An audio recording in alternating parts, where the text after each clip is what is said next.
Samahan nyo nga kami ngayong araw na to. Kung napanood nyo na nga yung mini vlog namin noong June 4, in-unbox ko na nga doon yung mga black parcel at tinira ko nga yung mga white parcel. At mapapansin nyo nga may mga black parcel na dito dahil nadagdagan na naman at hindi ko pa rin na-unbox yung mga white parcel. Etong red nga pala ay yung hammock, yun yung sinasampay yung aso para kapag gugupitan natin ng mga balahibo o kuko ay hindi makulit. Next na parcel naman itong kulay pink na sukulay. Sumunod naman itong retractable dog leash. Pwede nyo nga pala i-adjust yung haba ng leash hanggang 3 meters. Meron na nga din pala yung lock para hindi agad babalik yung tali. At kung mahilig kayo maggala-gala or magpatakbo ng aso sa labas, ay maganda ito para may freedom sila. Tapos, pipindutin nyo lang ulit para bumalik yung tali. Next naman, itong napaka-cute na dress. Super comfortable nga suotin nila ito. At meron na nga din pala yung kasama na ribbon na clip na ternong-terno nga sa damit niya. O diba, napaka-cute ng batang yan. Next parcel naman itong e-collar dahil ginagamitan ko nga nito si Ring. At next parcel naman itong carrier bag. Maganda gamitin to kapag namamasyal din sa mall. At lastly, yung transparent na bowl. At kinabukasan nga is Independence Day kaya naman pumunta kami sa SM City San Pablo. Nag-food trip at naglibot-libot nga lang kami. At pagkatapos nga, binigyan ko naman si Raisin ng fruits. Bawal nga pala to kay Rain dahil allergy siya sa oats. Ang kinagandahan nga sa fruits na to ay napaka-healthy ng ingredients dahil ito ay milk, oats, at saka squash lang. At dahil walang merienda si Rain, ayan, nagtubig na lang siya. Diyos ko, day.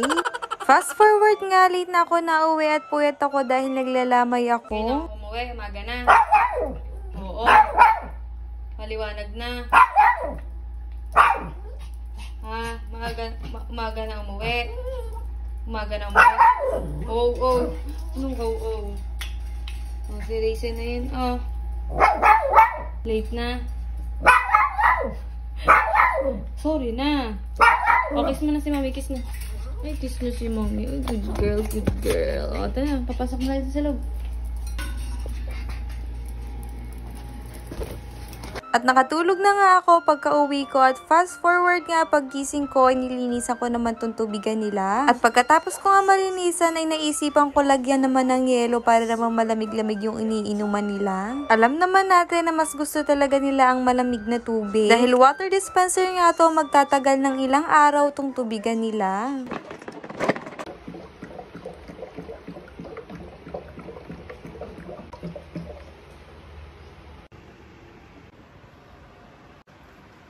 Grabe, ang dami kong nakuha dumi sa tenga ng fur baby ko. At isi-share ko sa inyo kung ano nga ba ang ginagamit kong panglinis ng tenga sa fur babies ko. Ito nga lang palang VCO ang gamit ko sa tenga nila. Hindi lang madumi yung tenga niya at napakabaho pa at virgin coconut oil lang nagpatanggal ng baho. Naglagay nga lang pala ako sa isang lalagyan ng virgin coconut oil para isasawsaw ko na lang yung cotton buds. Pagkatapos, ililinisan ko na yung tenga niya. Dahan-dahan lang natin linisan yung labas ng tenga niya at guys, hindi nyo ipapasok maigi yung cotton buds. Pagkatapos, yung kabilang tenga naman yung ating lilinisan at napakadumi nga nitong kabilang tenga niya. Kaya nga pala VCO ang ginagamit ko panlinis ng tenga nila ay napabilis yung pagwala ng ear mites, ear odor at earwax. At tingnan nyo naman ganito kadumi yung nakuha sa tenga niya.